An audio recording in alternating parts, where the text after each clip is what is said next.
I love what you talked about when you ran the marathon. You realized how much you were leaving on the table, because that is, I think the unfulfilled potential is the story of most people's lives. It is. And it could have been the story of mine.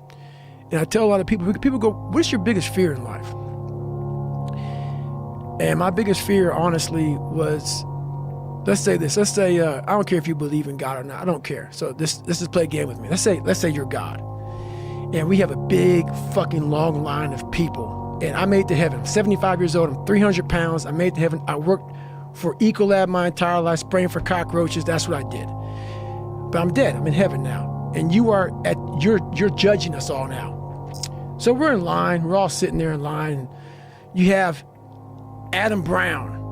He has a big board up, and you're talking to Adam Brown about his life. And you rip it down, and I'm next in line, David Goggins. I see my name, and I see all this shit, and God goes, hey, you say, read this, man.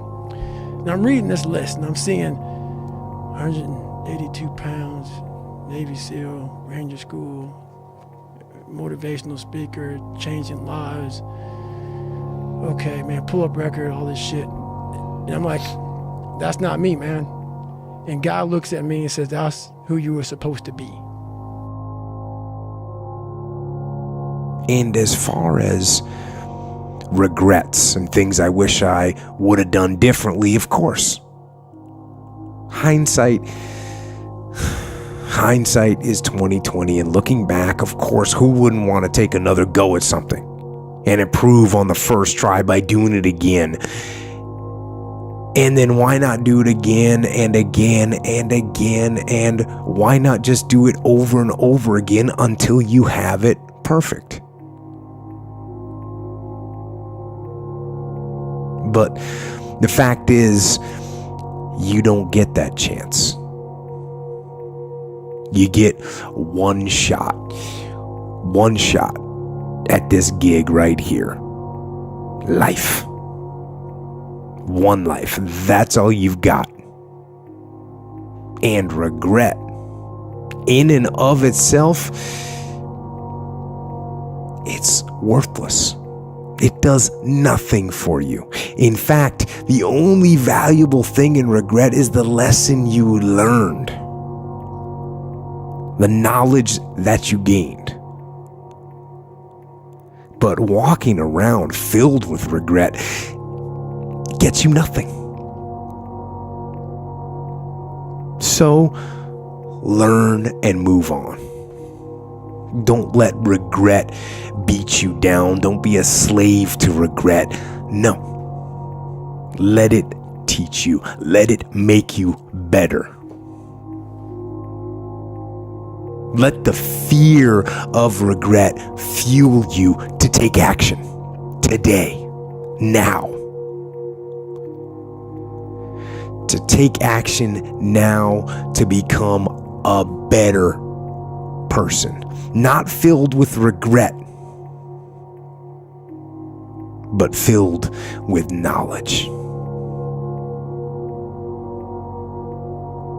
Filled with knowledge and strength and power, and filled with life.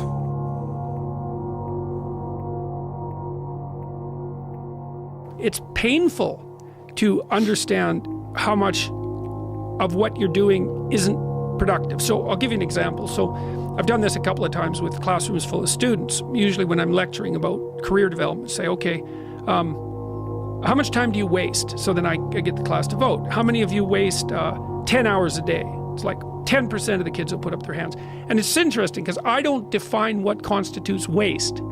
I just ask the question. So they're diagnosing themselves, right? I'm not saying you're wasting 10 hours a day. I'm just asking. It's like, given your own attitude, how much time are you wasting? 10 hours a day. It's like 10% of the people put up their hands. Well, when you get to like 6 hours a day, 80% of the people put up their hands. So then we do the arithmetic. It's like, because I like doing arithmetic with people. People hate arithmetic, but I like doing it. It's like, okay, 6 hours a day. It's 42 hours a week. So let's call that a work week, 40 hours a week. So that's a work week.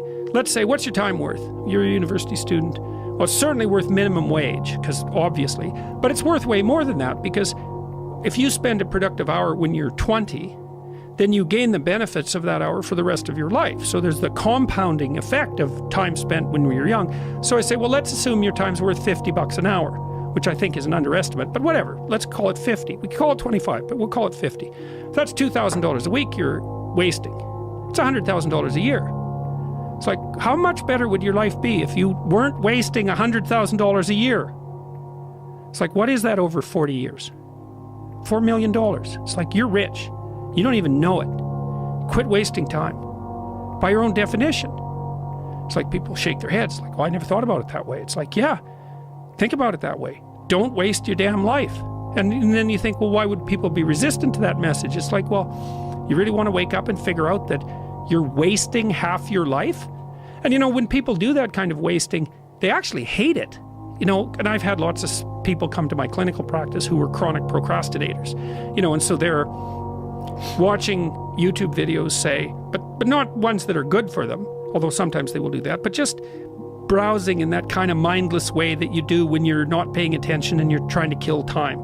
And people doing that, they feel bad, they get depressed, they feel anxious, they can't get away from it, they feel kind of quasi-addicted. That's what they're saying about social media now. It's a huge issue with young kids. Absolutely. But there's this feeling of kind of internal rot and corruption that goes along with it. It's like, yeah, well, you're wasting your life.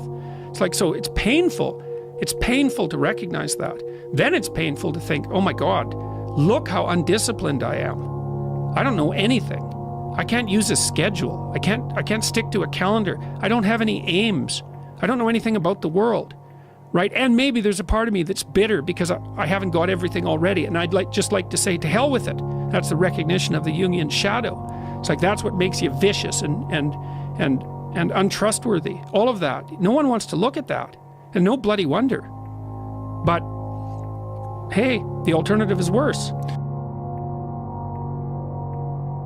No, I've actually always found something to be very true, which is most people don't get those experiences because they never ask. I've never found anybody that didn't want to help me if I asked them for help. I always call them up. I called up, this will date me, but I called up Bill Hewlett when I was 12 years old, and he lived in Palo Alto. His number was still in the phone book. And he answered the phone himself. He said, yes? He said, hi, I'm Steve Jobs. I'm 12 years old. I'm a student in high school, and I want to build a frequency counter. And I was wondering if you had any spare parts I could have. And he laughed, and he gave me the spare parts to build this frequency counter, and he gave me a job that summer in Hewlett-Packard, working on the assembly line, putting nuts and bolts together on frequency counters. He got me a job in the place that built them.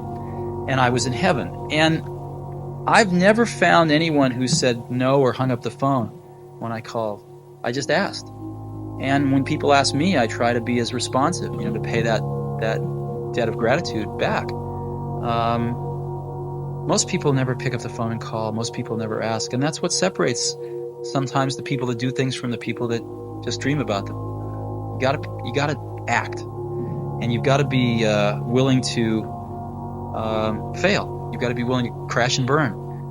With people on the phone, with starting a company, with whatever. If you're afraid of failing, you won't get very far.